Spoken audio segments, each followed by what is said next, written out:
In the beginning, we are shown a beautiful scene. The weather is pleasant, and amidst this lovely atmosphere, we see someone picking up a packet from the ground. In the background, the news is playing. The person who picks up the packet is now shown. As soon as he lifts it, food starts falling out from inside. A little girl who had been watching him says, "Uncle, are you a thief? Are you going to eat all those chips by yourself?" "I really love chips." The guy replies, "No, nothing like that. I'm not a thief. And if you like chips, you can have some too." Just then, the news broadcast suddenly changes.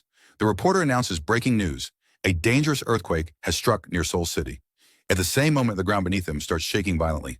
Inside the shop where the guy is standing, many other people are also looking outside in shock, wondering what is happening. The scene outside the shop is shown. Something huge seems to be emerging from underground. A massive building suddenly rises straight out of the ground and shoots upward into the sky. It is so enormous that it causes destruction all around. Huge stones, dirt, and debris fall onto the shop, and the guy tries his best to protect the little girl. A while later, the entire store is shown completely buried, but the man has managed to save the child. She asks, "Uncle Thief, are you okay?" "Look behind you." He turns around and we see the huge building standing right in front of the destroyed shop. With this, the story truly begins. The man we saw saving the girl is the main character, Loki. We then learn that the same kind of mysterious building appeared not only in Seoul, but also in England and Japan. No one knows where these structures came from. Slowly, people begin calling them nightmare towers. Suddenly, many people around the world start seeing a strange floating window in front of them asking, "Do you want to become a tower walker?" Whoever clicks yes instantly becomes a tower walker, meaning they must enter the tower and fight inside it. Inside the tower, they can earn gold coins and various items. At first, everyone thought it was just a game, but soon they realized it wasn't a simple game at all. The tower walkers could see the outside world from inside the tower. Disease was spreading everywhere. Monsters were killing people and chaos had engulfed the earth. Outside one of the towers, workers are busy repairing the area when one man notices something strange at the top. A person, seemingly a girl, is standing there. People yell, asking what she is doing and warning her it's dangerous. But then her hands are shown, monstrous, claw-like, and her face looks terrifying. She lets out a horrifying scream. Instantly, more monsters emerge behind her. As they come out of the tower, they start destroying everything. People run for their lives, and even the army arrives to fight them. But the monsters are too strong. They tear through soldiers and civilians alike. Within moments, the city becomes a ruin. Around the world, wherever these towers appeared, monsters emerged and wiped out nearly 35% of Earth's population. The tower walkers trapped inside could only watch helplessly as their world crumbled, unable to return. Their only hope was to climb the tower and somehow save their world. Filled with determination, humanity began its climb. Inside the tower, we see many people fighting monsters. In one scene, after defeating a monster, a group notices a giant wall blocking their path. One man tries to break it with his weapon. The wall cracks, and from inside it falls a glowing stone. This is revealed to be a regression stone, a stone that allows the user to return to the moment when the tower first appeared. They would go back in time, but their leader decides to try the stone. The moment he activates it, bright light bursts out and engulfs him until he disappears completely. The science teacher among the walkers explains that although their leader traveled back in time, he is now in a different timeline, a different universe, and will never return to their world. Many walkers now wonder whether they too should use the stone someday. But the scene shifts again. The towers across the world begin their second wave. Lightning strikes the towers and countless monsters start pouring out again. Even more than before. It seems humanity will lose even more lives this time. Some people choose to fight, while others escape to another timeline using their regression stones. One group fights a disgusting monster with tentacles killing people one by one. As more teammates flee using the stone, one man remains behind, kneeling in despair, accepting his death. But suddenly a hero arrives, a warrior with a powerful sword. He strikes the monster with a single, devastating slash, slicing it into pieces. The man who is about to die is shocked, staring at the warrior who saved him. As more powerful people arrive, someone mocks the teammates who ran away, calling them cowards. The narrator explains, some walkers always keep a regression stone with them and escape whenever they are near death, choosing safety over responsibility. But some refuse to run. They choose to stay and fight, even if it means dying. These are humanity's final hope. We are shown a group of these fearless fighters, all looking strong and determined. And leading them stands the hero of this story, Loki. With this, the series introduction ends. Subscribe for next episode. Now the scene changes. The party we saw earlier has suddenly lost many of its heroes.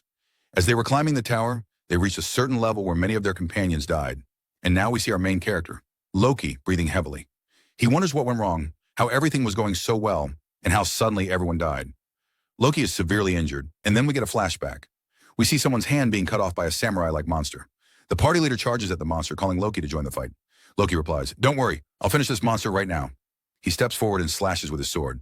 Loki's friend also strikes the monster repeatedly. Loki beheads the monster while his friend slices its body apart. Together, they finish the powerful creature. Loki asks his friend if any party member died. The friend says, "No, everyone is alive." The injured ones will recover after some rest. Our healer will take care of them. We see the party members being healed one by one. They look at Loki and the leader with pride. Then Loki notices something, the sword of that samurai monster. It is revealed to be a blade sharpened continuously for thousands of days, belonging to the guardian of the 85th floor. Loki realizes they've reached far. He picks up the sword and says that now he, just like his friend Yunwan, also has a powerful weapon. He truly believes they can climb the tower. Suddenly, the scene returns to the present. Loki is trembling with fear. He has reached the 98th floor, known as the Chamber of Hellfire. A terrifying hellfire monster stands before him, capable of spewing hellfire. Loki's companions are brutally injured, most of them dead. Shocked by their deaths, Loki fails to notice the monster launching another attack. It strikes him hard and sends him crashing into a wall, leaving him severely injured and nearly unconscious. Loki thinks about how far they've come, how much effort they've put in. He can't let his friend's hopes be destroyed like this. The hellfire monster begins building fire in its mouth for a deadly attack. Loki wonders if this is really how he will die after coming so far. Suddenly, Loki sees someone beside the monster, his friend Yunwan, injured but still standing. Gathering what little strength he has left, Yunwan attacks the monster from behind, slashing repeatedly. He shouts to Loki, "Are you going to just lie there? Get up and help me. I can't defeat this monster alone." Yunwan keeps attacking, but the monster releases lava from its back, forcing Yunwan to jump. While descending, he decides to strike with everything he has, but the monster turns around just in time. Loki hears a scream. The monster has impaled Yunwan with its horn, piercing his stomach. He can't move at all. Loki screams in shock. The monster begins running with Yunwan still stuck on its horn and slams him into a wall. Loki is horrified. It looks like Yunwan is dead. Enraged, Loki forces himself up despite his injuries. He grips his sword and charges at the monster, determined to avenge his friend. But suddenly Loki notices a thin, glowing white thread pointing toward the monster's back, a weak spot. Confused but desperate, he decides to trust it. With immense force, Loki leaps so hard that the ground cracks beneath him. The monster notices him and tries to turn, but Loki has already reached the weak point. He strikes with a deadly blow. Moments later, silence fills the area. The hellfire monster lies dead, its weak point destroyed completely. Loki's attack was so powerful that the monster died instantly, though we still don't know what that attack truly was. Panting heavily, Loki thinks only of Yunwan. He believes his friend might still be alive. But when he reaches him, Yunwan's body is destroyed. Half his stomach is missing. Yunwan lies helpless, unable to move. He holds a small stone in his hand. Loki recognizes it and panics. Yunwan apologizes softly. Loki becomes silent, remembering how Yunwan always smiled no matter how bad things got.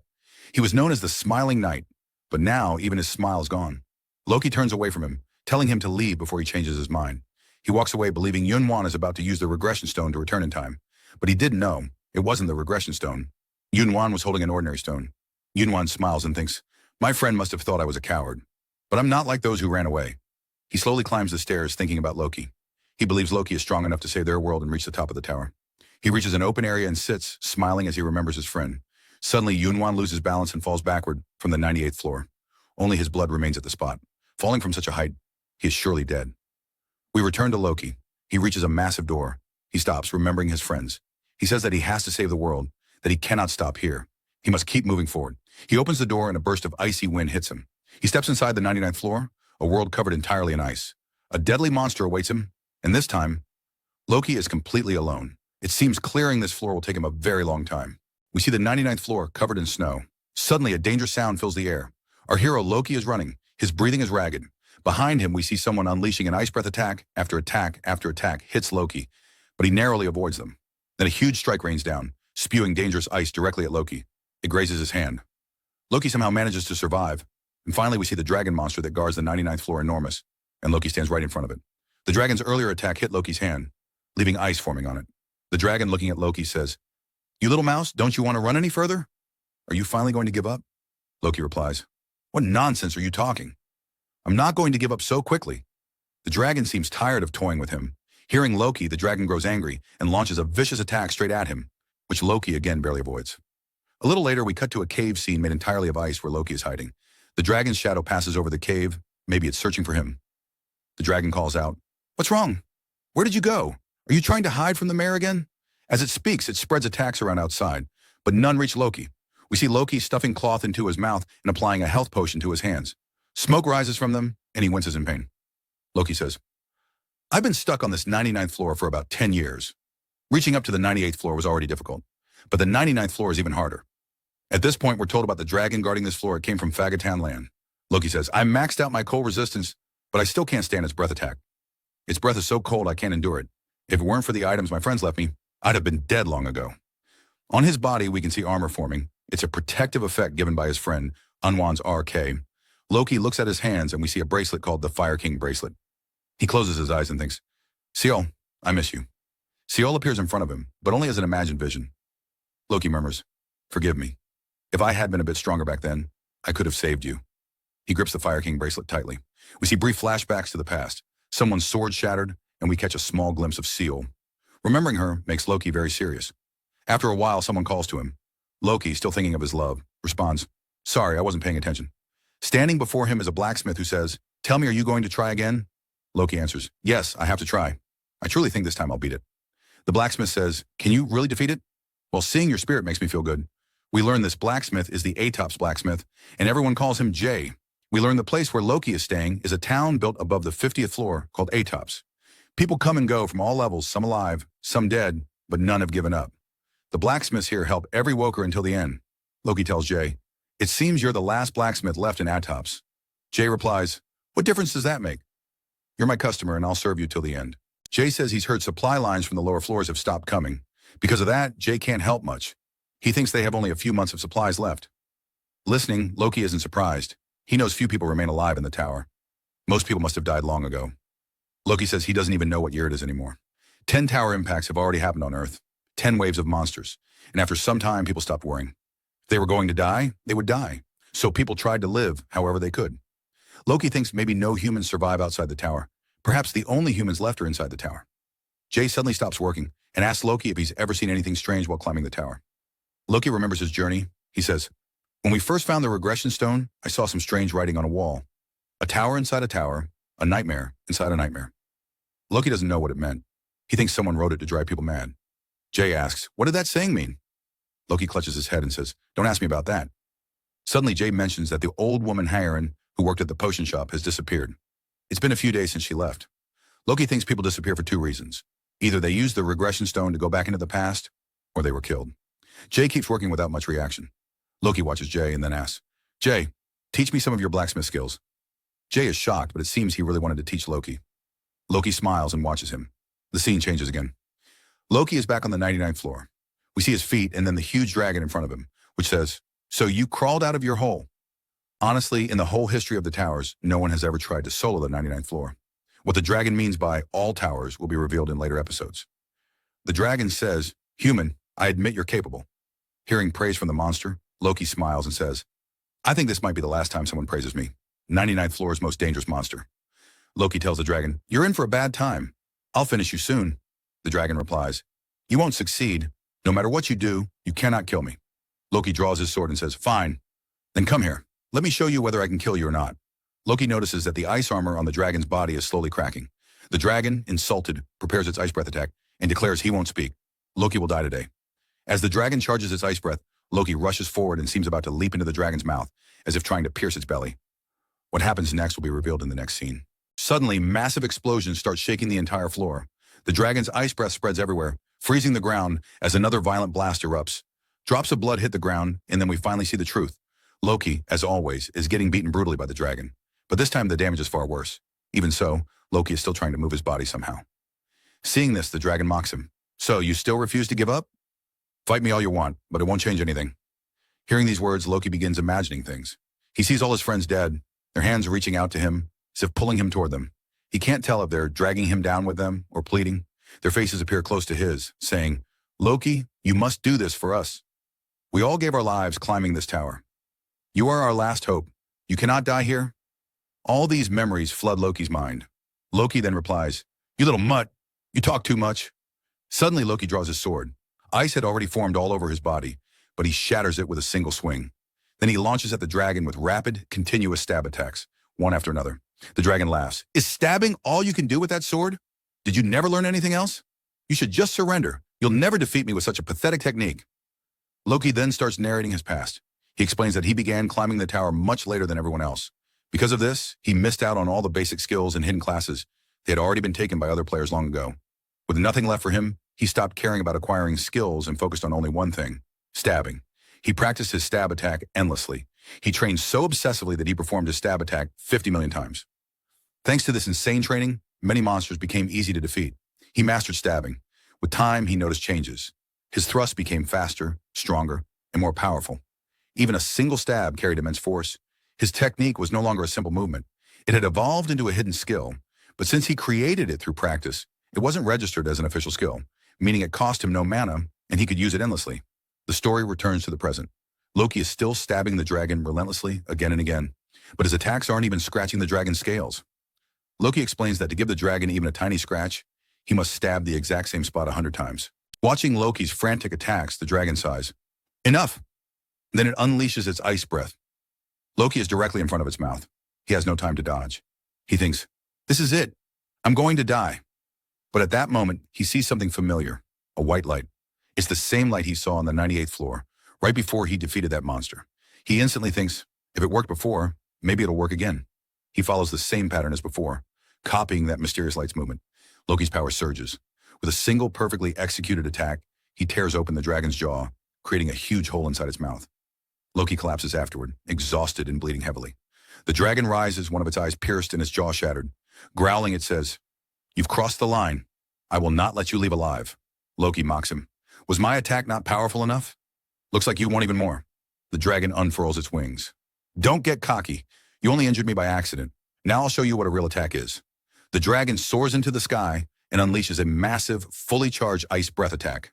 The ground shatters wherever the attack lands. Loki desperately tries to dodge, but parts of his body keep getting hit. Just a single scratch would be enough to kill him in this state. After finishing the attack, the dragon approaches Loki. "You're not entirely useless," it says. "If you brought 10 more people like you, maybe you could have defeated me. But all your companions escaped using those useless stones, the nightmare stones. If they hadn't used them, your fate might have been different." Hearing this, Loki is shocked. "Nightmare stone? What does that mean?" He asks the dragon to explain, but the dragon suddenly attacks again. Loki dodges by, jumping away. The dragon attempts to chase him, but its injuries are too severe. It decides to recover first. The scene shifts. Loki closes the door to the 99th floor behind him, gasping for breath. "That dragon almost killed me. Even a small scratch would have ended me." His health bar is nearly empty. He thinks about the dragon's words. Nightmare stone. Why did he call that simple stone a nightmare stone? Something is definitely wrong. Suddenly, the story jumps 5 years into the future. Once again, we see the 99th floor. A huge shadow falls from above. Part of the dragon's body crashes to the ground. Countless notifications appear. He has completed the 99th floor, reached maximum level, and maxed out all his stats. We see Loki sitting on top of the giant dragon's corpse. He finally defeated it after 5 long years. But the dragon is still barely alive. Loki asks, "Why did you call that stone a nightmare stone?" The dragon replies, "You already know the answer. When you move to the next floor, you'll understand what the nightmare stone really is." Its body dissolves into black liquid, and from it remains a strange object, a sword crafted from the frost dragon. Loki picks it up. "They're calling this a sword?" It looks tiny. How is this supposed to be a weapon? Before he can think further, he hears a strange sound. A black mass begins to move in front of him. It grows larger and larger, forming the shape of a gate. Loki stares at it. "What is this? This looks like a gate." Numbers appear on top of the gate. 100. Loki says, "So, I'm finally going to the last floor. Let's see what kind of monster is waiting for me there." He walks inside. After he enters, the number 100 fades away and new words form. Control room. Loki is about to enter the control room of the entire tower. Now Loki steps out to the other side of the gate. As soon as he passes through, we can see into his eyes. He's looking at some strange screen-like things. Loki asks aloud, "What kind of place is this?" Before him is a weird area full of large screens, each showing a different part of the tower. After studying all the screens, Loki says, "These places are inside the tower. This one is Atob's, where Blacksmith Jay lives." As he speaks, he keeps watching the screens. Suddenly a voice says, "I didn't expect you to arrive so quickly. I thought you'd stop at Atob's first." Hearing that, Loki draws his sword, ready. The person speaking calms him. "There's nothing to fear. There's no fight here. And forgive me, I forgot to send you a very important announcement." As he speaks, a notification window appears before Loki. The voice continues, apologizing for the old-looking system. It's a little outdated, which is why it seems strange. The notification congratulates Loki. "You have completed the tutorial game of World 294. All records connected to you have been stored in the Immortal Library, and only the Master of Great Ryan can view them." Loki reads this, stunned. His attention focuses on the words World 294 and tutorial game. He freezes, remembering how all his companions had died. Finally, he realizes this was only the tutorial. The main game hasn't even begun. At that moment, water starts appearing around him. We see someone's feet, the same person who was speaking. He says, "Forgive me. Because of me, you've taken a heavy blow. Don't let your emotions take control or you'll lose yourself." As he speaks, he fully appears, and the whole place changes. Water surrounds them. This is the man's power. He's basically created an imaginary world. He looks like an animal man and tells Loki, You don't need to be so sad. As a human, you actually cleared the whole tower alone. When all the water suddenly freezes in one place, the man is surprised. He looks at Loki, whose face is now very serious. Loki has quickly learned to control his emotions. The man says, "You're truly remarkable. You've mastered your emotions quickly." Despite all this, Loki asks, "Who are you?" The strange man turns off his power and the water disappears. He apologizes for forgetting his manners because he was so happy to see Loki. He explains that no one had ever climbed the tower alone before. Then he introduces himself. "My name is Beast Reagan. I am a demon and the owner of this nightmare tower. You can call me the master of this tower." Loki replies that he saw in the notification that everything so far was only the tutorial. "So do I still have to play the main game? Have I only just begun?" The beast demon says Loki is very sharp and offers to show him something. With a snap, a large screen appears behind him, showing the very start of the series. Loki's first sighting of the tower. Present-day Loki watches the scene unfold and sees his past timeline on the screen. Beast demon says, "Look, I'll show you your friends." As the scenes continue, Loki feels a bittersweet pain watching each face he can never see again. The demon continues, showing scenes where monsters attack and Loki fights them alongside another person. Loki keeps staring at that person. Then a girl appears who asks, "How long are you going to keep staring at me like that?" Focus on the fight. She may be Loki's first love, but we don't know yet. Perhaps we'll see her in future episodes. The beast demon shows that soon after that girl is killed by Loki's hand. Loki cries watching it. Then the scene moves to floor 98, where we see Loki's dearest friend, Yunwan. After showing all these scenes, Beast Demon asks Loki, "How do you feel now? Do any memories come back? Do you feel pain or rage?" He warns Loki not to let those feelings take over and offers him another chance. "You can restart the game from the beginning. You can start fresh." Loki listens silently, thinking, after coming so far, it can't end like this. He thought climbing the tower would save the world. He'd seen a notification promising that by clearing the tower, he could save the world. Now he realizes it was all a lie. The demon had been playing them like toys from the start, and Loki didn't know. They had risked and lost their lives believing they were saving humanity. They acted because they thought they had a final hope. Loki, determined, says he will never go back to the past. Hearing this, Beast Demon begins to laugh. First a little, then wildly, his appearance changing as he laughs like a madman. He tells Loki that there's no item in the tower that can send anyone into the past. Not even in the Great Ryan. When Loki protests and mentions the regression stone they once found that supposedly allowed time travel, he remembers the dragon on floor 99, who had warned that all the people who had used the Nightmare Stone were gone. Now Loki realizes something is wrong. Beast Demon explains, "The stone you humans found isn't called a regression stone, it's called the Nightmare Stone. Those humans who used it never actually went back in time. They were trapped inside a dream created by the Dream Demon. I never thought humans would be so desperate to go back in time. You're unique. You all tried to go back in time one by one, but no one ever actually did." Loki concedes, "Yes, you're right." The Dream Demon says, "Fine, I'll send you into the main game. Get ready. This world will fully reset. You aren't going back in time. Think of it as your game restarting, but you will retain all your memories." A notification appears. "Do you want to start the main game?" Loki looks at it and clicks, "No." Beast Demon, surprised, expected him to click yes, because Loki had wanted to play the main game. Seeing Loki choose no, Beast Demon makes a strange face and says, "Thank you. Because of you, I've learned the truth about this tower." Then a large notification appears explaining the tower. The Nightmate Tower, also called the Fortress of Regret, was created by the Dream Demon Mulak. Remember the name Dream Demon Mulak? It will appear many times in later episodes. The notification says that everyone who resonates with the tower's core is trapped inside Dream Demon Mulak's dream. That means Loki has been stuck inside a dream all along. Loki tells Beast Demon, "I understand now. I've been trapped inside a dream made by the Dream Demon Mulak." With that realization, Loki draws his sword and says he will kill the demon. The scene becomes very dangerous. Now, as soon as Loki says this, the Beast Demon holds his head and says, "Idiot, there is no second floor here. We're already standing at the end of the tower. There is nothing beyond this," Loki replies. "No, I don't trust you at all." Hearing this, the Beast Demon says, "It seems you're not happy at all. Fine then, let me give you a reward. I guess staying here just with your memories isn't enough for you." Before he can finish, Loki attacks him, and in an instant, the Beast Demon's head is sliced off from his body. His body is standing headless, yet he is still talking to Loki. He says, "All right then, tell me, what do you want? Do you want a hidden item? Or maybe a hidden skill? Whatever you want, I'll give it to you." Loki replies, "I don't want any useless thing from you." The Beast Demon's face starts regenerating and he says, "Don't you want to return to your old world? Now that you know this tower is nothing but a dream, let me tell you, there was never any tower impact on your world. No monster ever attacked your Earth." Hearing this, Loki asks, "What do you mean by all this?" But suddenly the Beast Demon snaps his fingers. Behind Loki, many scenes appear. Images of Earth where people are still safe. Cars are moving normally. Everything is peaceful. The scene changes to a subway train full of cheerful, chatting people. The beast demon sits next to a boy who suspiciously looks like the main character of Solo Leveling and says, look at this trash he's watching on his phone. Anyway, Loki, doesn't this make you feel good?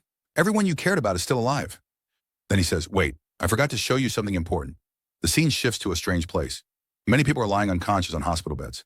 Loki walks closer to one of the patients and is shocked. The person lying there is none other than himself. The beast demon says, you must be shocked to see yourself like this. You're inside a dream and your real body is safe.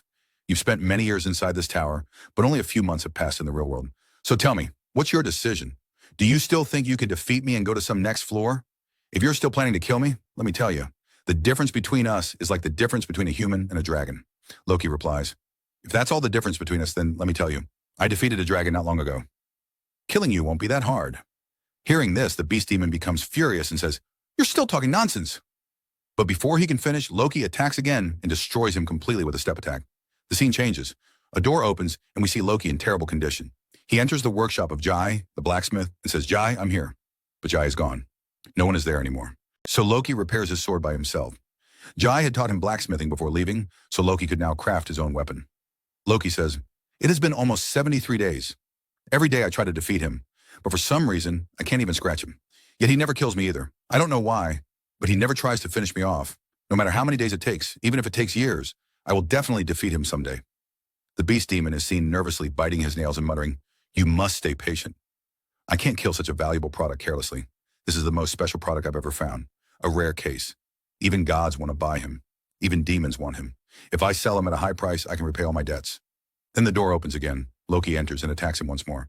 The beast demon easily blocks it and says, what are you doing? Aren't you tired? So many days have passed. Stop this nonsense and go to the main game already. You're driving me insane. He snaps his fingers again. A strange mirror-like wall rises in front of Loki. Inside the reflection, Loki sees something terrifying behind him. The beast demon. Loki attacks behind him, but the beast demon also strikes, slamming Loki through the mirror wall, shattering it. The beast demon grabs Loki by the neck. Loki coughs blood, struggling to escape. The beast demon loses patience and shouts, why are you doing all this? Tell me, I can give you any hidden skill, any hidden item. Just accept them and stop this nonsense. Loki replies, I will kill you and go to the next floor. The beast demon says, you keep repeating the same thing. I told you that there is no next stage, only the main game. Loki thinks to himself, something is definitely going on. If I hold him off long enough, I'll find something. Later, the beast demon sits calmly and says, all right, Loki, I'll tell you everything. Your universe isn't alone. There are many dimensions. Your Earth is a small branch of the Great Realm. Through the Night Tower, you gain skills and items to adapt to life in the Great Realm. Demons like me assist walkers like you, guiding you to the Great Realm. Loki asks, why do you do all this? The beast demon says, well, that's hard to explain. I don't think you'd care about me. You want something else? He snaps his fingers again. The surroundings change completely. He says, don't you want to know why out of all universes, your world was chosen for the Night Tower? Don't you want to know why this is happening to humans?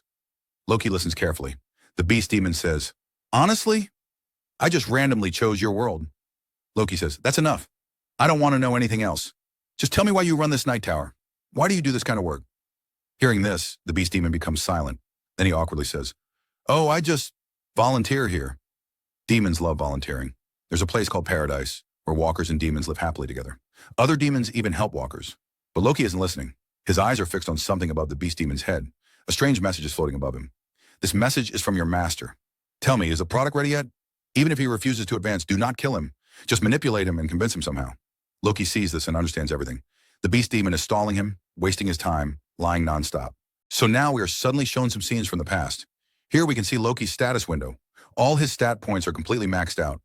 Loki himself is sitting somewhere, staring at it.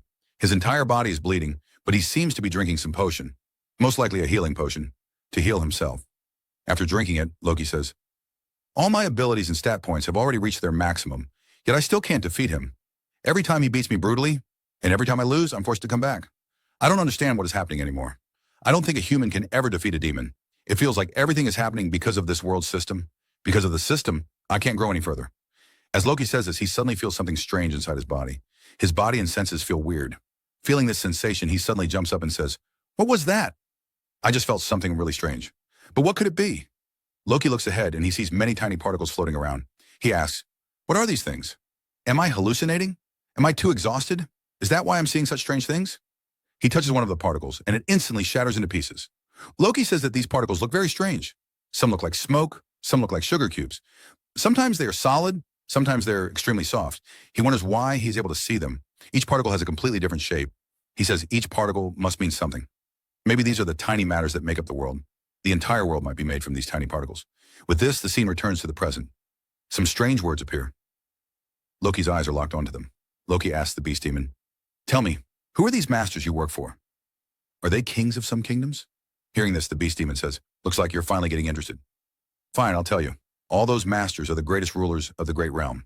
You can think of them as kings. People who complete the tutorial and then finish the main game finally get a chance to enter the great realm.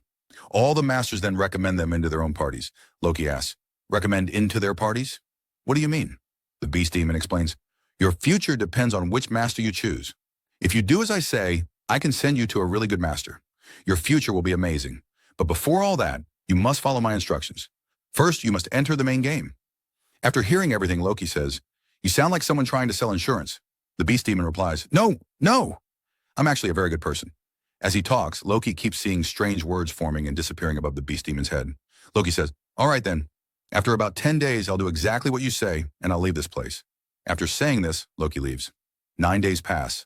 Loki keeps training continuously. On a screen, the beast demon watches him and says, "He has gone crazy. Every day he keeps training like this. He's driving me insane. But now the trouble is almost over. Soon he'll be in my control. If only I had bought a better tower from the start, things would have been easier. That bastard tricked me. I had to suffer so much because of him." We then see past scenes where the beast demon is buying this tower from someone. The seller says, "This tower was created by a highly expert dream demon named Mulak. You'll hear a lot about him later." The beast demon replies that he thought it was made by an expert, but after buying it, he realized it was trash. A first-generation tower. He complains that the latest towers allow the owner to control everything, and even force a walker into the main game. But in this first-generation tower, only the walker can decide. Until the walker chooses the main game, the owner can do nothing. All choices belong to the walker. He says that if he had more money, he would have bought a newer tower. But it's fine. All his troubles will end tomorrow, the last day when Loki agrees to everything. The scene shifts. A notification appears describing the Tree of Illusion, explaining what will happen if someone leaves its roots and moves forward. There's also information about the Great Tree Realm. The Great Realm has 12 massive regions where the 12 great masters live. Loki reads everything. Another notification appears saying that World 294's tutorial has ended and asks whether he wants to finish it and enter the main game. Loki and the beast demon appear. The beast demon says, "You must have read everything. It will help you a lot," Loki thanks him. The beast demon says, "All right then, let's finish the tutorial. Kill it quickly and we'll end the tutorial." Loki says he understands. Well, the beast demon gets emotional, saying he has waited so long for this day, he can't control his tears. But suddenly, his entire face explodes. Loki has attacked him. The beast demon shouts, "Loki, what do you think you're doing?" Loki stands seriously and says, "Isn't it obvious? I'm going to keep attacking you until you die. I won't stop." He continues his rapid step attacks. The beast demon's body keeps tearing apart again and again. Loki explains that ever since he started seeing those strange particles, he has felt something awakening inside him.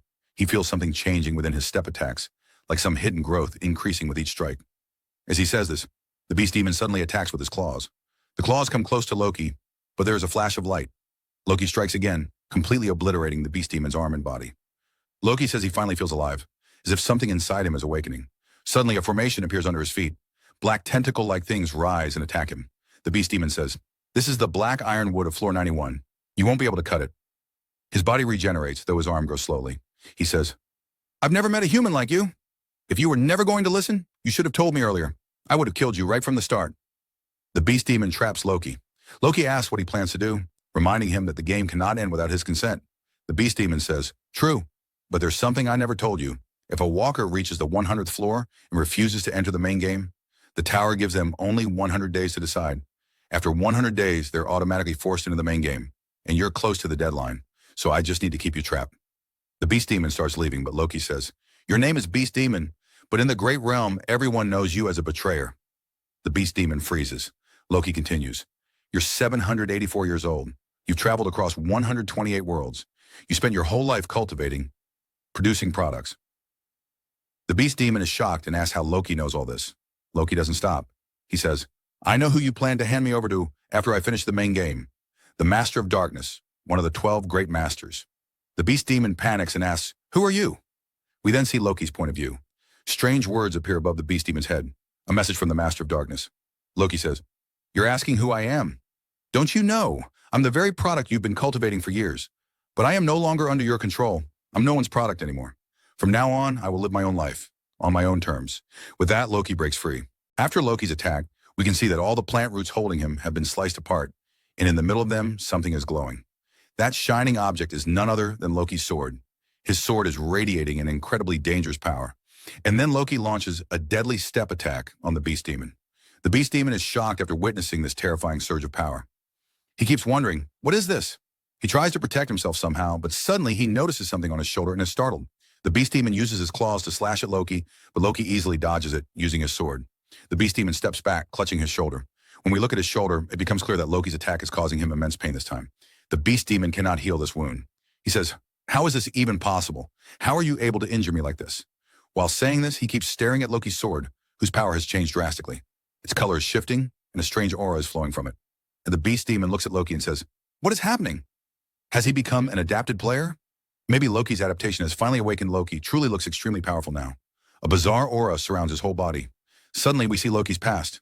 Loki says that ever since he arrived on the 100th floor of the tower, he had been feeling strange, almost like the tower itself was a dream. And during his fight with the beast demon, he felt he could never defeat him. Still, he kept trying again and again. He kept asking himself, can a human really defeat a demon? Because of these doubts, the world around him began to change. Then he started seeing strange words floating above the beast demon's head. After reading the messages, Loki says he finally understood everything. His doubts disappeared. He finally understood the true meaning of his step attack. Loki launches another powerful step attack at the beast demon. The attack is so intense that the beast demon struggles to stop it. Even his power seems insignificant compared to Loki's.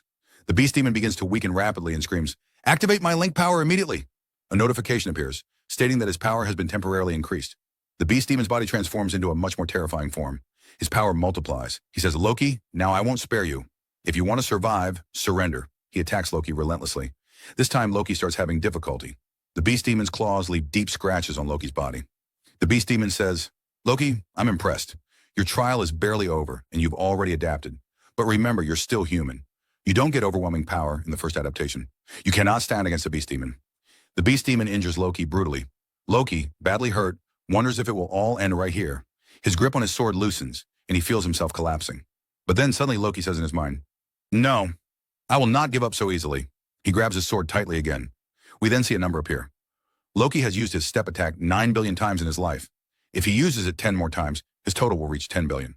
Loki begins launching continuous step attacks at the beast demon, pushing him back. We see the counter climbing. Finally, only one last attack remains to reach 10 billion. Loki strikes. The beast demon yells, "You're only hurting yourself. You can attack me all you want. You'll never harm me." But Loki's final step attack completes the count. He reaches 10 billion uses. As soon as this milestone is reached, something strange happens in Loki's eyes. A bright light appears and keeps growing. Loki says, "Finally, I've surpassed human limits. This system was holding me back, but the rules of this world, all of them are disappearing before me. Now I finally understand myself. I've left my old self behind, and for the first time, I can truly feel what it means to be human." A massive transformation begins within Loki. He gains a new power called Oblivion. Loki says, "Now I understand everything. The things I couldn't feel before, the things I couldn't comprehend, now they all make sense." The beast demon keeps attacking, but Loki easily dodges everything. His power grows rapidly. Loki says he now understands the strange lines he once saw in the tower. On the 98th floor moss, on the 99th floor dragon, and the thread-like links connecting them. They were connections tying those beings to the tower. He realizes the beast demon is also linked to the tower. Loki launches another strike. This time it feels like an enormous divine figure appears behind Loki, attacking alongside him. Seeing this, the beast demon trembles and says, This shouldn't be possible. He hasn't just adapted, he's awakened." Loki attacks again, making the beast demon scream. The demon barely protects his face. Loki's speed suddenly surges. He appears right in front of the beast demon, aiming for his chest or face. The step attack hits directly, making the beast demon cry out in agony. Loki stands before him and says, "Listen carefully. We humans are not things you can easily trade. We're not your products whose value you can decide. You have no authority over us." In front of Loki, the beast demon's original body collapses, leaving behind only a tiny form. Loki places his sword on its face and says, "I'm done playing your stupid game. I will no longer follow your rules. I'm going to destroy this entire tower." Loki looks upward and says, "After destroying your tower, I will go to the next floor, and I'll keep moving upward until I finally see the world created by demons like you." Suddenly, mirror-like structures start falling from above. It seems as if the tower is beginning to break. Loki's status window appears, but everything inside it is blank. The tower can no longer calculate Loki at all. Loki prepares to destroy the tower and move upward. The beast demon cries, "Please stop! There is no next floor. I told you many times that there is no floor above this." The mirrors above completely vanish, revealing huge walls. Loki says, "You're lying. I know there is another floor. I'm not saying this randomly. I saw something written on the 78th floor, and the same thing on the 66th and the 47th. Those messages said that all nightmare towers are nothing but a terrible dream that began at the top of the Tree of Illusion. Loki says he believes these messages were left by the one who created the tower, the dream demon Muluk. According to him, they are currently in the roots of that tree. And where there are roots, there must also be a trunk and a full tree. Loki raises his sword upward. The dream demon cries, "What are you doing?" Loki replies, "I'm breaking this ceiling and escaping these roots.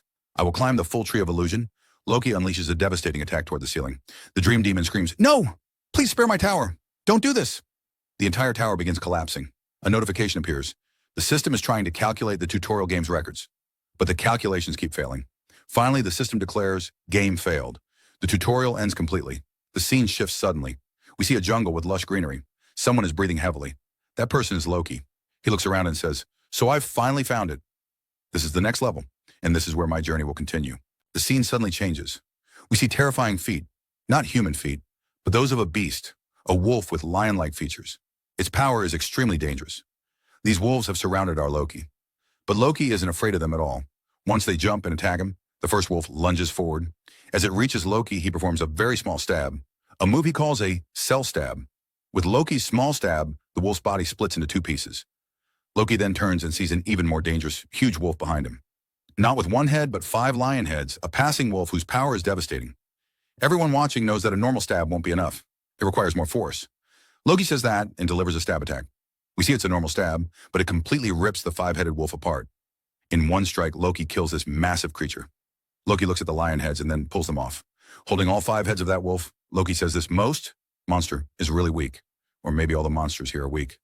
As Loki says this, a voice from the side shouts, "Human, what have you done? How dare you?" We see strange alien-like creatures, furious at Loki. One of the alien monsters yells that the lion head of the passing wolf is precious, and they demand it back quietly. Loki replies that even after activating his skill, he can't fully understand their language. He only understands a little. He realizes they're asking for the wolf's lion head. "What's the matter? Do you want these lion heads? Fine. Make a deal with me. I'll give them to you if you tell me where we are." Before Loki can finish, the alien creature attacks him.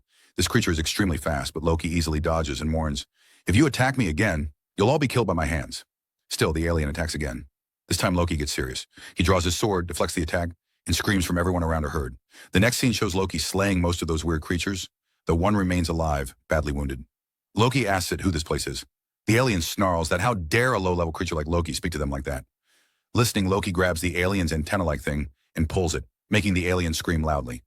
Loki demands answers, torturing it for information. The alien, enraged, vows to kill Loki and suddenly bites off its own tongue. Blood gushes out and it kills itself.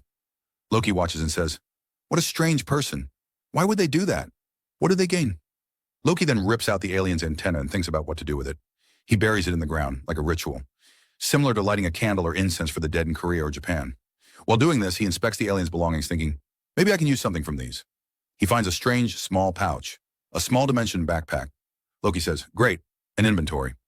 Since I left that tower, I haven't been able to access the system, so this inventory will help." Mukama had told him that he could use the system later, but for now, he still can't. Even so, with his suspicion skill, he can read item information. He notices odd stones nearby and realizes they're called stones of flesh and soul. These stones can raise the mana of apted players to some degree. That won't help Loki because he's not an apted player. He's an evoken player, which is very rare. Looking at the stones' different colors, he thinks maybe they'll be useful later, so he keeps them in his inventory. Loki looks at the remaining weapons and thinks he won't have space for them all, when suddenly one of his weapons, the one he got after killing the dragon on the 99th floor, starts to vibrate violently. He takes it out to see what's happening, and it transforms.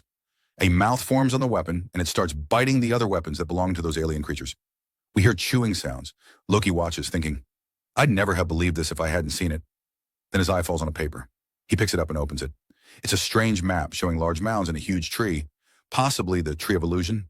It's labeled Tree of Illusion, Chaos, meaning this place is inside chaos and that huge tree is there. Loki remembers that the file Dam sent him had no information about this. He moves on. Now we cut to a dense forest. There we see a lion-headed wolf, furious, and some people running away. We follow a cute girl running with 2 or 3 others. She smiles, tosses a small weapon from her hand, and it flies into someone's leg. The man screams in pain. The girl apologizes, saying it slipped from her hand by accident. The man says, "It's okay. You'll stay completely behind us." He starts scolding her and calling her useless. He says if she weren't cute, he would have killed her by now. Suddenly they hear a sound and everyone turns. Two lion-headed wolves have appeared. A two-headed lion wolf is stalking the girl. The girl runs like crazy toward the others, and they order her to run away. From a high vantage point, we see our hero Loki looking down. He notes that among all these people, the girl seems the strongest. He wonders why she's acting recklessly, as if everyone will die because of her. He thinks these people must have come here the same way he did, by clearing a tower. But then he realizes that's not necessarily true. Down below, a man who earlier was injured releases his power and says he's going to use a special breath attack. The girl says, "Okay, I'll help you," and throws a dagger that slices between the man's ears, cutting his ears. The man scolds her, but suddenly the two-headed wolf reaches him and nearly kills him. On a nearby hill, Loki disappears with a leap, and then we see someone jump onto the two-headed wolf and kill it instantly. The beast's blood splashes everywhere, coating the man's face. The person standing above the wolf has a gleaming sword and looks very cool. It's none other than our hero Loki, who had leapt and slain the two-headed wolf in one jump. Everyone sees Loki and asks, "Who are you?" The scene changes again. The people ask if Loki is sure and whether they can take the carcass. Loki says he has no problem with that. The girl keeps staring at Loki, puzzled how such a valuable lion head could be so easily given away. The others say the wolf is extremely valuable. Killing a two-headed wolf usually needs 10 people, and its heads sell for a high price. Loki thinks, "I get it. The more heads, the greater the power, and the higher the price." While Loki explains, the girl keeps staring, wondering who he is and where he came from. She says there are very few apted players who can kill two-headed wolves like that. How can his power be so great? How could he kill such a wolf alone? Loki listens calmly as they ask. Then the girl says, "Chaos. You said chaos. Tell me, what is chaos?" Hearing that the girl is completely baffled. She can't make sense of what he's saying. Scene change. We see that the girl had abandoned our hero and left him behind. Now all these people are passing through the forest. The leader of the group turns to Loki and asks, "Tell me, were you just passing through?" Loki replies, "Yes, I was just passing by, and I saw you were in trouble." The man says, "Oh, is that so? Also, you don't speak our language." Loki answers, "No, I don't know your language at all." After hearing this, the man thinks to himself that this is really strange. Everyone here speaks with each other perfectly. There's no trouble between them in language. Then the man asks Loki, "Are you really sure? Can we keep the whole body of that monster and its horns?" Loki tells him, "Yes, you can keep them." The girl is still thinking about Loki. She's wondering how he killed the two-horned beast with a single attack. She finds it impossible. She remembers that Loki didn't use any skill at that time. When she used her skill on it, her skill didn't work at all. My detection skill didn't even have the faintest effect. Every time it showed error. The monster's body had the power of an adapted player, but the mana inside it was extremely low. It seemed as if it had never used mana before. I really can't understand anything about this person. Thinking all this, the girl speaks to Loki again. "I want to ask you something. Your chaos, is it possible that there's an adapted player who could alone defeat a two-horned beast, and you did it so easily? So I really want to know, who are you, and where did you come from?" Doggy keeps staring at her and asks, "Chaos? What kind of place is chaos?" This time the girl gets very angry and says, "Are you making fun of me? Loki, I'm serious." Loki answers calmly, "No, I'm not joking." She snaps, "Then how can you talk such nonsense?" He stays completely calm. She says, "It seems like you don't understand what I'm saying. Should I speak to you slowly? Maybe then you'll understand." The man says, "No, that's not necessary. However you speak, I can understand you." Loki thinks to himself that they want to know who he really is. How can I explain to her that the world I lived in, the friends I had, all my memories? Everything was left behind when I went into the tower. Inside the tower I met many new people and made new memories. And at the end of that tower I learned that all the companions I cleared it with are still alive in the Eartha, or realm. I always thought that when they died in fights they were actually dead, but it turned out to be false. Since leaving that tower, all those memories of mine have been fading. How can I explain all this to this girl? Even if I tell her, she might not understand. After thinking so much, Loki tells the girl, "I've lost all my memories." Upon hearing that, the girl makes a very cute face and says, "Oh, I see. It seems you got a deep wound on your head and lost your memory because of it." Then she suddenly shouts, "You bastard! Do you really think I'll believe your useless stories? You're making that innocent face and expecting me to fall for it. You're saying you forgot everything because your head was injured." Loki replies, "When did I ever say I had a head injury? I only said I don't remember anything." She says, "So are you an abyss warrior? Or are you someone even more special? Let me tell you. The abyss is like a higher dimensional world." Loki makes an odd face and thinks, "Now what do I tell her?" While he's thinking, his sword starts vibrating strangely. Seeing it move, Loki realizes his sword is hungry. He draws the sword, and as he pulls it out it suddenly transforms. Seeing the transformation, Loki reaches into his small inventory, maybe to pull out some stones or some other weapons. We see the girl in front of him shocked by Loki's dangerous weapon, thinking, "What is that? Is it some spirit weapon?" As he continues, we see Loki taking out many small weapons from his little pouch and feeding them to his weapon. Seeing Loki do this, the girl says, "Now I understand. He's not powerful himself. It's the weapon that's powerful. All this power is from his weapon, not from him." We also see everyone around them staring intensely at Loki. They all realize that Loki has a spirit weapon and think he's weak, but that the weapon itself is dangerous. Loki talks to his sword and says, "Now you're full, aren't you? Now return to normal." He doesn't even know what's happening here. The girl says, "I can't believe it. This bastard ruined my whole plan. I was going to use that wolf to have this man killed. This weak man came with his spirit weapon and ruined everything. Suddenly an idea hits her and she says, yes, this idea will work perfectly. The girl tells Loki, okay, I won't ask you more about yourself, but I do want to make you an offer, and you should know what I'm proposing. As she says this, the scene changes. Loki narrates.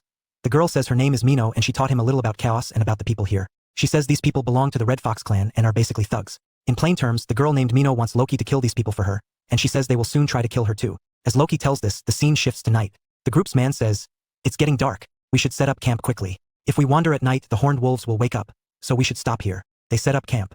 Our hero sits a little apart from them. He says, I saw on the map there should be a village nearby. As he watches the particles playing around him, he captures one and it shatters. When he does this, Loki's body undergoes a change. He has undergone another awakening. This awakening is called understanding, meaning Loki now understands everything. He's begun to comprehend the system. Because of this awakening, he suddenly can hear the voices of the people around him. They're saying this strange man has no mana, so he might be weak. It seems that when he defeated the two-horned beast, it was the power of his weapon, not his own power. Someone nearby says, yes, you're right. To get a spirit weapon, you must go to the abyss. You're talking about the branches of the tree of illusion. Loki listens from a distance and after hearing this says, so that's why they let me join them. They'll be shocked when they find out my spirit weapon didn't come from the tree of illusions branch but from its roots, from the lower world. And the beast demon had said that his weapon was worthless, but these people are saying spirit weapons are very valuable. Still, Loki thinks his weapon isn't special at all and doubts anyone would try to take it. Also, he feels this place isn't the great real he wants to go to. As Loki speaks, the scene changes. We see many people running. Suddenly someone comes running out of the bushes straight toward Loki. It's Mino. Mino yells, run, what are you doing? Don't you know they're behind you? Where's your sword, the one you were feeding earlier? Use it. Kill them. Loki replies, the sword you're talking about isn't with me. I gave my sword to someone because he said he would stand guard at night and he has no weapon. Hearing this, Mino becomes furious. You idiot. You actually gave away your spirit weapon so easily. You're so foolish. Then the group's leader appears and laughs. You idiot. Thanks a lot for giving us that weapon. We see that this man has called many others from his group. Seeing this, Mino becomes angrier and says, these people really want to kill us, just for a weapon. Furious, Mino prepares for battle. Loki says, so finally I'll see this girl in action. I'll see her use her power. As he says this, the whole group charges to attack Mino and Loki. Seeing them coming, Mino strikes. Her shock attack is extremely dangerous. She throws her dagger so fast it hits two heads at once, killing them. A third man is struck squarely in the center of his head by Mino's dagger. In no time she kills 3 people at once. Taunting them, she says, sorry. Seems my little attack killed 3 of you. You really made me angry. Now my mind is broken and I won't leave any of you alive. She pulls out many more daggers and they all float in the air. She says she had been hiding her power for a long time, but they forced her to use it. Fine, now you will all be killed. Before showing the rest of the action scene, I want to explain something. Loki's second awakening, the one called understanding, lets him understand the system properly. Because of this awakening, he can now also read his enemies' minds. Then that man says, I was already suspicious of you, because I don't know why, but crowds kept chasing after you again, and each time you brought them straight to us. I knew from the beginning that something was wrong with you. I think you're the one they call the Witch of Destruction. Here we also see Mino, who truly looks like a witch as she uses her powers. The man says, tell me, who sent you?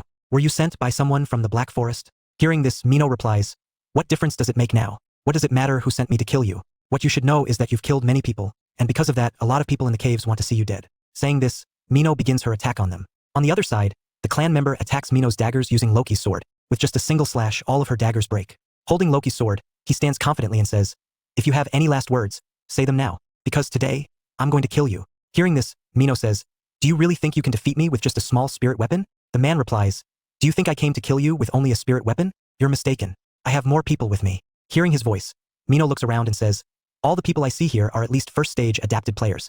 We are shown all of them standing around. Mino continues, and besides, I can hear more footsteps approaching. It feels like there are around 30 or 40 people here. We see many people hiding between the trees. Mino says, yes, I can hear all their footsteps. I know you brought a whole pack of dogs with you. Hearing this, the man says, I had to bring so many people because we are facing a witch. And besides, you're accompanied by someone who killed 2 lion wolves in a single hit. Did you really think I'd come unprepared? He continues, I knew one thing for sure. I could easily take the spirit weapon from this crazy guy with you, but I didn't know he was that strong. That's why I called my master as well. It seems the entire Red Fox clan has arrived here, and their master looks extremely dangerous. Seeing him, Mino says, look at that. Even a black fox has arrived. So the black fox is here too. Seems like even after becoming the master, you still have a lot of free time. Hearing this, the master makes a strange face, showing his teeth and sticking his tongue out. He stares at Mino and says, consider me your executioner, because I've come here myself to kill you. We learn that he is a 3rd stage adapted player and the leader of the Red Fox clan. He says, more than half of my clan members are here today to finish you. We see many people standing around him, some with only their eyes visible. Mino says, wow, such an honor. You came personally. And you even brought so many of your boys along. But inside, she thinks, I don't know if I can defeat a third stage adapted player. I don't think I can win this fight. She calls out to Loki and says, you foolish man. Forgive me. It hurts to say this, but I can't protect you here. She throws a stone toward Loki, and he quickly catches it. Mino says, take this and get out of here. Looking at the stone, Loki asks, what is this? Is it a nightmare stone? He asks her again what stone it is. She explains, this is called a return stone. Using it, you can teleport to the nearest fortress. I only had one, so you can use it to escape. Loki wonders what she's doing, thinking about others instead of saving herself. He also wonders about the stone. It can only transport someone to another place in the present, not send someone back in time. He thinks, why do I feel like maybe my friends might still be alive? And even if this isn't a nightmare stone, if I had a stone like this back then, I could have saved my injured friend. Suddenly Loki asks Mino, is there any way to go back in time? And if you had the chance to go back in time, would you do it? She replies, what are you even asking? Obviously, if I had a chance, I would never go back in time. After everything I've done to reach this point, I won't throw it all away, even if death is right in front of me. Even if I'm offered this chance at the moment of my death, I would reject it. Loki is shocked by her answer. He walks toward her, places a hand on her shoulder, and then steps forward. Loki says, Mino, you're not going to die today. He then pulls out a simple, normal sword from his inventory. Seeing this, Mino asks, what do you mean? But suddenly Loki vanishes with incredible speed. The ground where he was standing cracks from the force. He appears beside one of the enemies and slices his hand, and his body, clean in two. Seeing this, the leader activates his technique, the 14 techniques of the Fire King. His companions get excited and rush toward Loki to attack him. Loki watches them quietly. Then suddenly, his third awakening activates, Oblivion. His thinking speed and movement skills increase drastically. As the villains approach, half of one man's face suddenly disappears, and others are sliced or blown apart one by one. Loki slaughters them at terrifying speed. Within seconds, he reaches the leader and uses his step attack with the weak normal sword. The leader struggles helplessly. Loki's sword pierces deep into his arms and chest. Loki increases the power of his attack, and the sword goes straight into the leader's heart. He screams in agony. The earlier guy who had Loki's spirit sword watches his leader getting destroyed and is shocked. With a single attack, Loki defeats their leader. But Loki wonders why water-like liquid is coming out instead of blood.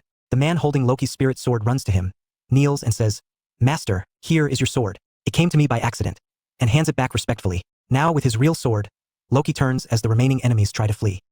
Loki throws his sword back, performing a solo step attack. Even this normal step attack is so powerful that all the fleeing enemies die instantly. Even those hiding deeper in the forest are killed. Seeing such destructive power, Mino says, how is this possible? Just a normal step attack. How can it be this strong? I thought he was a weak idiot. I even stood in front of him to protect him. But I didn't know he was this powerful. He's not weak, he's terrifying. If he uses his full power, he could probably destroy the entire forest. We see the huge area destroyed by Loki's attack. It looks incredibly cool. After killing all enemies, Loki turns toward Mino. She asks, who exactly are you? What is your identity? I want to know everything about you. Loki replies, you want to know who I am? Did you forget? I told you earlier who I am. Mino is confused. She doesn't understand what he means. Loki says, I told you I lost all my memories. I thought I was the only one who lost my memory, but it seems like you're losing yours too. Mino says, fine, but why are you throwing this blood on me? And that stone I gave you, give it back. Loki says, oh, that stone? I lost it by mistake. Mino gets angry and says, idiot, do you even know how valuable it was? Loki replies, if you loved it so much, you can search for it around here.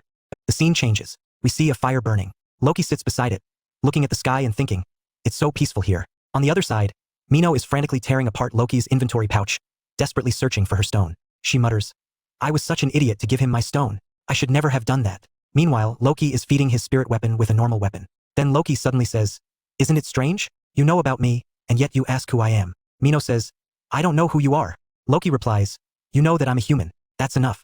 I'm a human, and that's all that matters. Mino sits beside him and says, what nonsense are you talking about?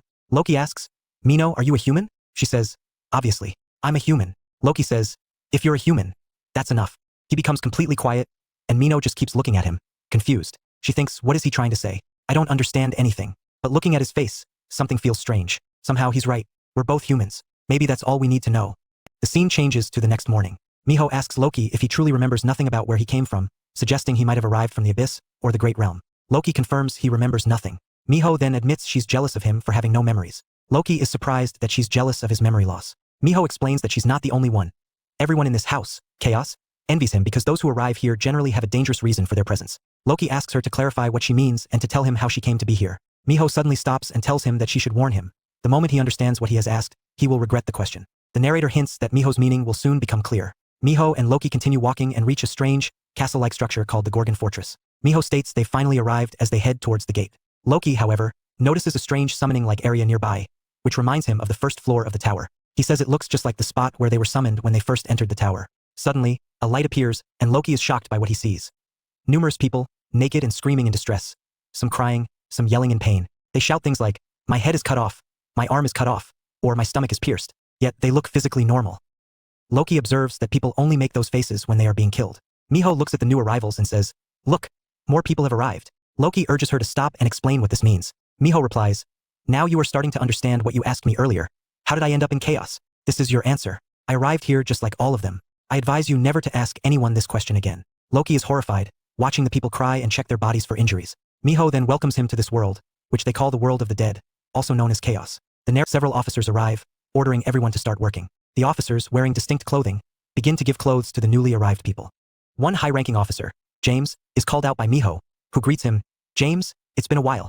James is surprised to see her at the north checkpoint. Miho says she was just passing through and asks him, as someone who knows her well, to let her inside. James apologizes, saying everything has changed, and a certificate is now required for entry. Miho refers to the certificate issued by James's senior officer, whom she sarcastically calls Big Brother. Miho then looks at Loki, asking if he has a certificate, and Loki shakes his head no. This sparks an idea in Miho's mind. Miho quickly approaches James, apologizing for forgetting her own certificate, and asks if he will accept a small gift instead. She then places the horn of a two-horned beast in his hand. James quickly hides the horn, saying, "Oh, is that so? We've known each other for a long time, and I know who you are. You may proceed." James then turns to Loki and asks him to show his certificate immediately. Loki simply says he has nothing. Miho is pleased, thinking Loki will now beg her for help. James tells Loki that without a certificate, he cannot enter. Loki reaches into his pocket, saying, "Is that right?" Miho panics, thinking he's about to draw his sword and kill the guard, which would cause chaos and summon a dangerous figure. Miho intervenes, stepping in front of Loki and telling James, "James, wait, the thing is, he has nothing to give you." Suddenly, a voice from behind asks, "What is going on here?" James and Miho are both terrified. All the officers snap to attention, saluting and shouting, "Attention, sir!" The person entering is shown. The pride of the Gorgon Fortress, the most honest inspector in chaos, named Carlin, or Carl. Everyone wonders what he'll do if he finds out about the bribe. Carl asks James for an explanation. James salutes and explains everything, saying that the man, Loki, wants to enter but has no certificate. Carl approaches Loki, stating he can't enter without a certificate. Loki asks, "Why?" Carl begins to cite the rules, explaining that the rules under Article 27, Paragraph 4 of the Gorgon Code forbid him from allowing entry without a certificate. He then uses a skill called Legal Code, causing strange circular marks to appear on the necks and hands of the officers. Miho is also affected and immediately kneels down, forced by Carl's power. Loki swiftly draws his sword and cuts the strange circle around Miho's neck with the flat of his blade, freeing her. Carl is stunned. Loki tells Carl, "That is enough. Your useless laws don't matter here. Tell me, what details must this certificate contain?"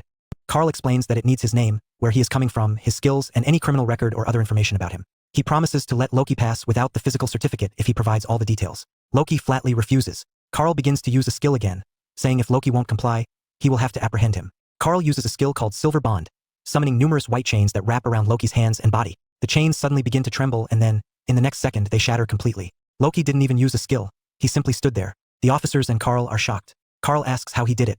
Loki tells Carl, "I will enter by doing the same thing this girl did." Loki points at Miho, and Miho is stunned, realizing he's referring to the bribe she gave James, the beast's horn. James is also terrified, his face draining of color. Loki pulls something from his pouch and throws it at Carl. Miho screams, "No, Loki, stop!" But it's too late. Carl catches the object. Loki tells him to keep it and let him inside. Carl looks at the item in his hand. Behind him, James, enraged, shouts, "How dare you pull such a low trick on such an honest officer?"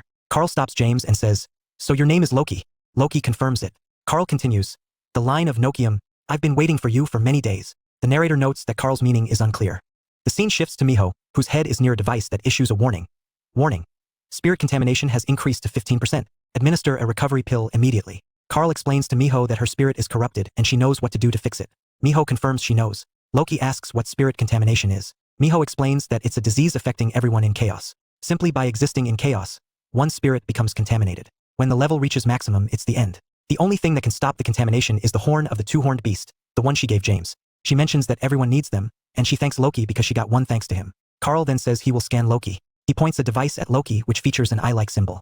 After a moment, a voice comes from the device, displaying a strange symbol and saying, "Contamination level cannot be measured. Contamination level is 0. Carl and James are both astonished. James checks the device, which clearly reads, "Contamination level 0%. Carl smiles and takes Loki's hands, saying, "It's all right, I understand. There's no problem with you. And here, take back the stone you gave me, the Fallen Soul Stone." Loki asks if Carl doesn't need it. Carl replies, "The Fallen Soul Stone is not something you can just give away. Loki, the messenger of Nokium, you should keep such a stone." Loki denies being a messenger and says he's just a human named Loki. Carl says, Alright, I understand. I know who you are. The scene changes again, showing Loki and Miho walking into the Gorgon City/castle. James asks Carl if they should really let him go. Carl asks James if he knows what the Fallen Soul Stone is. James says it's a stone that allows adapted players to increase their mana. Carl takes off his gloves, saying James is right but doesn't know the stone's full properties. Carl's hands are revealed to be severely burned. James is shocked, asking if the stone caused it. Carl confirms it, saying the Fallen Soul Stone can only be handled by the Nokium family. It contaminates others, but the Nokium family can handle it easily without any ill effect. Carl notes that while Loki doesn't look like a Nokium, he clearly handles the stone easily. James asks how Carl can trust Loki so easily. Carl says he doesn't trust him, but he trusts his soul. He refers back to the scan, which showed a 0% contamination level. James suggests the device must be faulty. Carl denies it, saying the device is fine. James asks how the contamination level can be 0%. Carl explains there is only one reason. The device could not find any impurity in Loki's soul, because his soul is so pure. Something unmatched by anyone else in the house. James is confused. Carl says he doesn't know why, but he knows they need someone who can handle these stones. He leaves the decision about Loki to the inner council. James says it seems that the current condition of their lord is somehow connected to Loki. Carl dismisses this but then stops himself, saying, "Wait, you were trying to distract me. I clearly heard that girl say you took a bribe. I remember the name James, and you are the only James the first know." James panics. With this, our scene also changes. We are now seeing our Loki and Mino wandering in Gorgon town. Loki says that this place is very strange. And also, someone has put a burden on my shoulder, which is none other than this girl. We can see Mino's face looks quite strange. Loki explains that she was trying to enter illegally. Because of this, the officer, Cal, was going to punish her severely. But thanks to me, they didn't do much to her. They just used a bit of their legal court's power on her, which has made her go a little crazy for a while. Loki leaves after saying this. He is shown standing in one place, asking someone if there is a blacksmith here who is quite good at his job. A man below overhears Loki and is not just listening, but also focusing on Loki's spirit sword. Seeing Loki's sword, the man smiles strangely. It seems as if this man is going to fight our Loki soon. Now our scene changes and we are shown a scene of another place. We see two candles burning, and suddenly, our Mino also wakes up. Mino wakes up and asks, "Loki, what happened? Have we reached the town?" Loki asks her, "Are you awake? Are you feeling better now? If you are awake, then you can go your way because I am also leaving from here now." Saying this, Loki goes into a tunnel. Mino asks him, "Where are you going? And how can you leave me like this? Are you angry that I got you into a bit of trouble at the entrance?" "Loki, I apologize. I was just joking with you." Listening to Mino, Loki says, "You brought me this far. You helped me a lot. That is enough for you now. If you stay with me beyond this, you will only be a burden on me." Saying this, Loki turns back and stares at Mino, saying, "You cannot stay with me any longer because you and we are both very different." As soon as Loki says this, we see Mino. Loki is imagining her as a skeleton because he knows that he is alive here, but all the other people have been killed. Then our Loki tells her to leave from there and says, "Okay, then I am also leaving now." Saying this, Loki starts walking forward. Suddenly, we see Mino, who is standing in the sun and is very angry. Gritting her teeth, Mino suddenly gets angry and shouts, "You scoundrel, how dare you? You don't know anything about this place, yet you are walking ahead alone like this. You don't know anything. So, I think you will create some big trouble here." Loki tells her, "If I don't know about this place, then I will ask people." Mino says, "If you want to ask people, then you can ask me."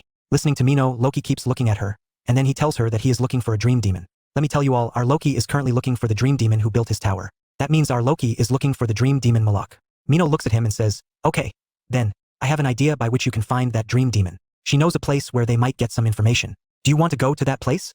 Loki says, "Okay, then, take me to that place." Saying this, Loki stops there and says, "It seems like we have to deal with some guys first. I think these people have some urgent business with me." We see 4 people there, and among them is the man who was looking at Loki's spirit sword some time ago. Mino looks at them and says, "You garbage people? Who are you? If you don't want to get into trouble, then leave from here quickly." Hearing this, everyone tells Mino, "Well, this red-haired girl looks hot, but still, this girl talks too much." They tell her, "Girl, keep your mouth shut, or we will take you to a corner and beat you up very badly." Saying this, those men call a 12-year-old guy there. They say that he is their junior. If she talks back in front of him, then he will break her mouth. So everyone says, "Now quickly give your sword into our hands. Only then will our junior spare you. And don't think that we are looting you here. The thing is that you are passing through here, and this place is ours. Because of this, you have to pay the toll, and in exchange for the toll, we will take your sword." Listening to all their nonsense, Loki tells them, "What nonsense are you talking about? Get lost from here quickly." Mino looks at the big man and asks, "Is he really a junior? Is he really only 12 years old?" We see the junior there who genuinely looks very dangerous. His height and size are very big. The people shout and say, "Give your sword quickly, and then we will not harm you at all." Mino says again, "Are you all crazy? Are you really calling this guy a junior?" Because of Mino saying this, the junior gets very angry, and he goes straight to attack Mino. He has a dangerous axe-like weapon in his hand. With it, he attacks Mino. The junior says, "You little girl, you have insulted me a lot. Now I am going to punish you here." As soon as he says this, we see Mino. Something like a flash of light goes past her side. It's not a light, but our Loki's attack. Loki has made a very simple attack here. And this simple attack is so dangerous that it has separated the junior's hands there. The attack, after cutting the junior's hands, hits the building behind. Because of this, the roof of that big building, that house, is also destroyed, and the junior has also fallen to the ground. After defeating him, Loki says, "Why do people here talk so much? Seriously. Listening to their chatter is driving me crazy." Now Loki points his sword at the remaining 3 people after defeating the junior and says, "If you also want to fight here, then come quickly. I don't have much time. That's why I want to finish this fight as quickly as possible." As Loki says this, we are shown the junior, who is lying on the ground and crying. Seeing their junior suffering like this, his companions also start shouting. They all say, "What have you done to our dear little brother? You scoundrel. You killed our little junior." They all are saying very bad things to Armino and Loki, and these fools do not know that their junior is alive. Only his hand has been cut. So all of them get angry and go to attack Loki. And then our Loki also draws his sword, and perhaps he has used a step attack toward the front. We only hear the sound of a big explosion here. The scene changes. We are now shown a time later. Loki is wiping water from his sword. This water is actually the blood of the people they killed, which appears in liquid form. Minu says it was amazing, asking how he killed all of them using only a stab attack. She asks if he has other skills. Loki replies no, he only knows how to stab. Minu suggests he's joking, but Loki insists he knows shallow stab, normal stab, and hard stab. Minu mentions she knows someone else who uses only one skill similar to him, but that person only uses a slashing attack instead of a stab attack. Minu then asks Loki why his first attack was so dangerous. She notes that the attack wasn't aimed at the people but instead destroyed the building. She asks if he lacks control over his skill. Loki clarifies that when he saw the junior approaching, he felt a strange energy coming from the roof. We see the roof, and indeed there was some strange energy. Loki explains that the thing was bothering him, so he simply attacked near it to scare it away. Minu is shocked that he destroyed a whole roof just to scare something. Loki thinks to himself that he was right to do it, and that if his friend Yunwan were there, he would have destroyed the whole building. A little later, the two are still walking and finally arrive at a place that seems to be a blacksmith shop. Loki states they have arrived at the Twilight Smithy, which was created by a dream demon and is the largest blacksmith shop in Gorgon. As they enter, a man named Nevin, a worker at the Twilight Smithy, greets them, asking if they have an order. He apologizes, saying orders might take some time. Minu asks why it's taking so long, especially since they have so many prior orders. Nevin explains that the head blacksmith is currently away, and their current deputy blacksmith is very busy today because he is testing the workers. We are now shown the deputy blacksmith, named Miss Hale Granite, surrounded by many workers. A small sword, made from the horn of a charging beast, is placed before them. The blacksmith explains that it is still incomplete. They need to drill a small hole in the handle to set a gem. All the workers eagerly volunteer. Granite tells the workers they don't understand that the horn of the four-horned beast is so hard that even a full drill wouldn't leave a scratch. Granite then picks up the sword and tells them since he appreciates their enthusiasm, they can try to make the hole one by one. All the workers try in their own ways, but none can even scratch the sword. Granite calls them weak. Just then, another worker speaks up, asking for a turn. We see Loki's clothing, and he has entered the shop. Granite senses his arrival and turns around. Loki tells Granite to let him try. Granite, seeing Loki, assumes he's an excited traveler who wants to try the weapon made from the charging beast's horn. Granite tells Loki he doesn't think he can even put a small dent in it. Loki quickly reaches the weapon and asks Granite if he wants a small hole in the middle. Granite confirms but says it's a difficult task even for him, taking a lot of time. Loki then starts tapping the dagger with his finger. He's not really hitting it, just touching it. A dangerous shockwave emanates, causing Granite to lose his balance. Granite looks up and sees that something has happened. Loki's fingers are shown, and he has drilled a hole in the weapon with his finger, which he is now casually spinning in the air. Loki reminds Granite of the condition. Whoever makes a hole in the weapon will become the deputy blacksmith for a day. Loki claims the position. As Loki spins the weapon, cracks start to appear, and the entire weapon shatters into pieces. Granite is horrified. Loki casually remarks, "Oh no, there's a small dent." Granite suddenly screams, calling Loki a scoundrel and lunging at him, but his workers hold him back. Granite yells that the weapon is completely broken, asking if Loki knows how expensive it was. Minu, watching from behind, says she knew Loki would cause trouble. Loki realizes his mistake. The challenge wasn't just to break it, but to break it correctly. He apologizes for his mistake. Granite, grabbing Loki's collar, says an apology isn't enough for destroying such an expensive item, especially when Loki still wants to be the deputy blacksmith. Loki replies, "Forgive me, I can give you something even better." Granite questions what could be more expensive than the four-horned beast's horn. Loki reaches into his pouch and pulls out a five-horned beast's horn. He asks if this would work, stating, "This horn belongs to a five-horned beast, so it should suffice." All the workers are stunned, confirming it is indeed a five-horned beast's horn, noticing the powerful aura it emits and its likely immense value. Granite takes the horn, visibly impressed, and continuously stares at it. He mentions its value would be very high. Loki asks if he can now use the shop. Granite suddenly starts calling Loki sir, and orders his workers to quickly close the doors. The workers comply, saying, "Understood, sir." Granite then leads Loki away to another area of the shop. Minu leaves, saying she's going elsewhere. Inside the shop's back area, Granite shows Loki the best equipment, telling him he can use anything, as he is the deputy blacksmith for the day. Loki thanks him. Granite asks where Loki found the horn. Loki replies he didn't find it. He killed the beast himself. Granite, astonished, confirms Loki killed the five-horned beast alone. Loki casually states that the five-horned monster just happened to be among the other monsters, so he took care of it. Granite is internally amazed that Loki single-handedly took on a five-horned beast. Loki, while wearing an apron, asks Granite for help. He wants to use the horn to make a cover for a weapon. Granite is shocked, asking if Loki is serious about using a 5-horned beast's horn just to make a cover. Loki then presents his sword. Granite takes the sword, becoming excited, and recognizes it as a frost wire blade. A blade made from a dragon's body after its death. Granite identifies it as a weapon made by a dream demon, which is very rare. He suggests Loki should use the horn to make a new sword instead of a cover.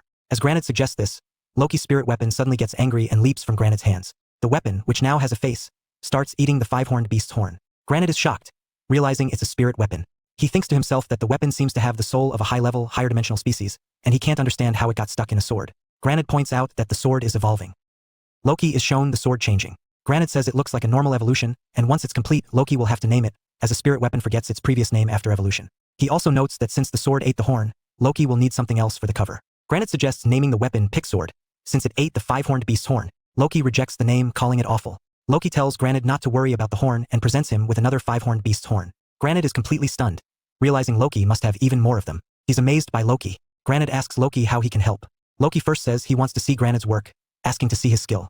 Granite agrees and asks Loki what shape he wants the cover to be. Loki leaves it up to him, saying Granite is a pro blacksmith and should decide the shape. Granite accepts, stating he will show Loki his craftsman's skill. The scene shifts to the Gorgon castle. Inside, someone is enjoying a cup of tea. Suddenly, a voice says, "Sir, forgive me." We see a man kneeling before another man seated in a chair. The kneeling man reports, "He killed all the thugs there, and we couldn't pursue him after that. We've lost his tracks. We don't know where he is now." The man enjoying the tea is revealed to be Jurgen Cheever, the Prime Minister of Gorgon Castle. Cheever asks, "How can that be? How could he have escaped you?" The kneeling man replies, "Sir, forgive me. I was on the roof, keeping an eye on him from there, but then I suddenly passed out. When I finally came to, I realized he was gone." Hearing this, Cheever thinks to himself, that man defeated a 3rd-stage apted player. This player concealed himself with his skill, yet that man was able to see right through it. I suspect that man must be on the 5th stage, a 5th-stage apted player. Cheever says, "All right, form a team and quickly search the entire city for him." The man replies, "Understood, sir." He then leaves, leaving Cheever alone in his office. After the man leaves, Cheever clutches his head, thinking about Loki. Suddenly, he sees something unsettling. His teacup begins to tremble, and then the entire place shakes. Cheever slams his hand on the table and cries, "My lord, forgive me. Just wait a little longer. My lord, I promise I will heal you." This suggests that the master of Gorgon Castle is suffering from some kind of affliction, which will be explored later. The scene changes to a large shop filled with barrels of beer. We are looking at a large bar/shop scene. Everyone in the shop can see a window in the air, displaying a video. The girl visible in the shop's video screen says, "Today we will end with our final video, and it's the one you've all seen many times before." Tapping her screen, she announces, "This video is of our hottest little brother when he cleared the 99th floor alone." The video shows a dying dragon and a blurred image of the man standing over it. Viewers instantly recognize who this is. The people watching comment, "I wonder what happened to him? I bet the masters of the great realm surely want to recruit him." Another man says, "Did you hear? They stopped cultivating their tower. Why?" Others ask. The man explains, "I don't know. It seems like either their tower has a problem, or the cultivator running it left. He must have been very rich. They don't know that the B*TCH demon was actually the poorest." While they are talking, the shop door opens, and Mino enters, seemingly a frequent visitor. She walks towards the front, drawing the gaze of everyone present. Mino goes and sits down on a chair. People continue to stare because Mino is very attractive. Suddenly, a man sitting nearby says to Mino, "If it's not too much trouble, you can have a drink with me." Mino gets angry and glares at him dangerously, saying, "You bastard, get lost right now." Frightened by her fury, the man stammers, Okay, forgive me. I apologize for bothering you." After he leaves, Mino sits quietly, perhaps thinking about Loki. She takes out a small stone, places it on the bar and says, "I want a drink too. I want enough drink to kill me." We see several empty glasses, indicating Mino has drunk a lot of beer. Angrily, she mutters, "That man is truly insane. It's impossible to be with him. He thinks he's so powerful." Mino continues, "And do you know what he said to me?" The owner of the pub, named Claire, appears in front of Mino and says, "You aren't even drunk, so why are you acting like this?" Claire's comment implies that since everyone here is dead, they don't feel hunger or thirst, and drinking doesn't actually affect Mino, who is just pretending to be drunk. Claire asks, "If he bothers you so much, why do you keep going to him?" Mino slams her hand on the table and replies, "I don't know. The only thing is that every time I see him, I just get angry. That guy is crazy. Wherever he goes, he destroys the entire place. He just finds a spot, pulls out his sword, and starts swinging it. He doesn't care about the laws of any place. He breaks every law. And most of the time, I don't know what he's talking about. I don't understand anything he says, but still, I kind of like listening to him." She continues, "But this madman fights with someone everywhere he goes. Doesn't he know anything about this place? Yet he starts fighting people wherever he meets them. And he said something awful to me. He looked at me seriously for a moment and then said, 'You and I are different.'" Mino says, "Loki's words really hurt me. Hearing that, I felt like I was nothing." She scratches the cup with her fingernails, which look quite dangerous. Mino addresses the owner. "You, me, and everyone here, we all worked so hard to get here. Yet this guy suddenly pops up out of nowhere and tells me we are different." Mino reveals that Loki is looking for a dream demon because he wants revenge. When she asked what revenge, he simply said, "You won't understand, because you and I are different." Mino screams, "That guy has really made me angry." Claire, the pub owner, gently strokes Mino's head and tells her, "Just stay as far away from him as possible." Mino looks at her and asks, "But how can I stay away from him? I don't want to stay away from him." The owner warns her, "If you stay with him, you can die again, even after being dead. This is your last life. If this one ends, everything is over for you." Mino says, "Now you are really scaring me. How can I die by being with him?" As she speaks, the door suddenly opens, and something flies in rapidly, heading straight for Mino. She turns to see a golden bird holding a letter in its claws, which it delivers to her hand. Mino takes the letter, and a notification appears, stating that the letter is from Carlton Xavier. Mino immediately recognizes Carlton Xavier as the officer from the Northern Checkpoint, whose name was previously just given as Carlton. From now on, he will be referred to as Xavier. Mino starts to open Xavier's letter. Suddenly, a voice from behind her asks, "Are you the Witch of Destruction?" Mino immediately becomes serious and starts to draw her dagger. A person comes up behind her and grabs her hands, immobilizing her. The terrifying-looking person says, "I'm a bit busy right now, so I don't want to fight you. For now, I want you to do something for me." The scene changes to a blacksmith shop, where a hammer shatters upon impact. We see the blacksmith, Gunnard, who is clearly terrified. In front of him stands a horned beast who says, "You are not allowed in this place. You cannot do anything to me here." Gunnard thinks, "I don't understand what's going on. The actual owner of the horn I was hammering, that horned beast, is standing right in front of my eyes. How can a world like this even exist? This beast was killed. So how am I seeing it with my own eyes now?" While he is thinking, someone grabs him from behind. It is Loki. Loki says to him, "What happened? You were going to help me, but why are you so scared now?" Gunnard is unable to speak. Loki says, "If you want to help me, then you have to do everything correctly." As he says this, the beast attacks them. Loki grabs Gunnard and jumps backward.